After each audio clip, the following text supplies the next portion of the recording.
Good day everyone. So for today's discussion, we will tackle about financial markets. So before that, let me ask you some questions. Have you experienced borrowing money? And where did you borrow that money? Did you know what is an interest rate and what is a return? So today, we will explore the financial markets and we will learn its functions. So here are the specific outcomes for our topic. First, you will be able to describe the function of financial markets. Second, you will be able to identify the major participants in the financial markets. And third, you will be able to understand the importance of financial market to the economy. So what is financial markets? So financial markets are any place where buyers and sellers met to trade financial assets. So to actually understand the financial market, we'll be using a visual.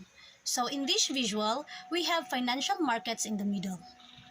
The primary role of financial market is to bring together two very important types of people, the lenders and the borrowers. So lenders are those are sitting on an excess cash, those that have money to bring those guys together, which are the borrowers. And these borrowers, those are people that need cash right now but don't currently have it. So what do we mean by lenders? What kind of people are lenders?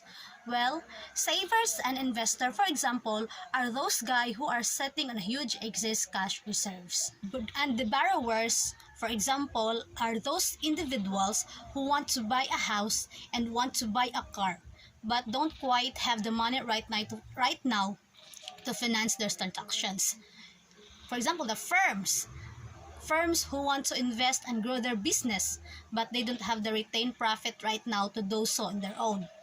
The governments who maybe don't have the tax revenues right now to finance important expenditures like healthcare, education, infrastructure, and welfare. So these guys, which are the borrowers, need cash now but don't currently have it. Whereas these guys, which are the lenders, are sitting on excess cash and want to let it out and gain a return on it. So the two can meet each other, but it is very difficult for lenders on their own to hunt down borrowers, and it is also difficult for borrowers on their own to hunt down lenders. And that's where financial markets came in, whereby lenders and borrowers can get together. Lenders can lend, borrowers can borrow through financial markets. That is the role of financial markets, to bring these two groups of people together. Now lenders can go directly to bond markets or to stock markets. For example, if we take bond markets, so lenders can go directly to debt management office and buys up government bond, in that sense lending to the government. What else can they do? They can go directly to companies and buy up share, what's known as equity capital for companies. So they can buy that up, so they're going directly to the stock market. These are two different examples of financial market, or let this can go to an intermediary. So this financial intermediary also make up financial markets. So they are also in this bubble of financial markets. Let's take an example, a commercial bank. Their primary objective is to take funds from lenders. So it's a great place where lenders can keep that money in a deposit. So for example, in the bank, a return is then paid on this money from these savings. Loans can be made by commercial banks and lent out to individuals and firms who are willing to borrow. The mortgages, for example, loans to buy a car for firms or loan to invest into their business, an interest rate is charged on those loans, and the point is that a higher interest rate is charged to these guys, that a return is given to the lenders. The commercial bank will make profit whatever the difference is between the two. So, charge a higher interest rate to the borrowers than the rate of return that lenders put into the commercial bank, and that's the primary role of all these intermediaries within this bubble of financial markets. But they offer a lower rate of return to lenders than they charge an interest rate to borrowers and make a profit in between. learn that the primary objective of all these intermediaries, they are there to make profit.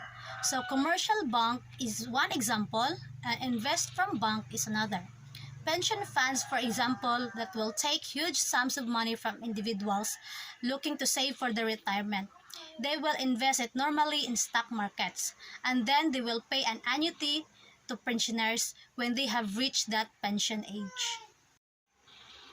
You've got hedge funds and mutual funds. These are institutions that take huge sums of money from lenders. From investors in particular, they will buy huge amounts of debt from it. So debt issued by borrowers, they will give a rate of return to their investors again. The whole point is that the interest rate that they collect will be higher than the rate of return they paid back to the lenders or to the investors. And what's the key difference between the two? Hedge funds will engage in much riskier transactions than mutual funds. Well, for example, hedge funds will buy a debt in leveraged deals. Hedge is basically much riskier than mutual funds. If hedge go bad, then we are talking huge sums of money that these guys can lose. Whereas mutual funds, it won't engage in such leveraged deals, such high-risk deals. Mutual funds are not regulated as much as hedge funds are. Oh, there's a big regulation of the hedge funds, so what they both do is a very simple thing. They take huge sums of money from investors, but buy up lots of debt, get an interest rate back, and then give a return which is less than the interest rate to lenders. But the simple difference, more risky hedge funds, less risky mutual funds. You don't even know this is a huge detail, but you need to know the basic difference there. So the primary functions of financial markets is so simple. To bring together two types of people, those who have access to money and want a return, with those who don't have money right now but want it and they were willing to pay an interest rate. So for your activity, you will group yourself into three, and you will going to analyze this picture and discuss it with your group. The group 1 will discuss the function of lenders to financial market. The group 2 will discuss the function of borrowers to financial market. And the group 3 will discuss the function of intermediaries to financial market. After you have discussed this topic in your group, you will going to present it in our class. So for your evaluation, you will going to write an essay, 10 points each. So the first question, you are going to describe the function of financial markets. Number 2, you are going to identify the major participants in financial markets and their function. And number 3, what is the significance of financial market to the economy? Financial markets play a vital role in facilitating the smooth operation of capitalist economies by allocating resources and creating liquidity for business and entrepreneurs. The markets make it easy for buyers and sellers to trade their financial holdings. Financial markets create securities products that provide a return for those who have excess funds to the investors and to the lenders, and make these funds available to those who need additional money, which are the borrowers. So that's all for today. Thank you for listening.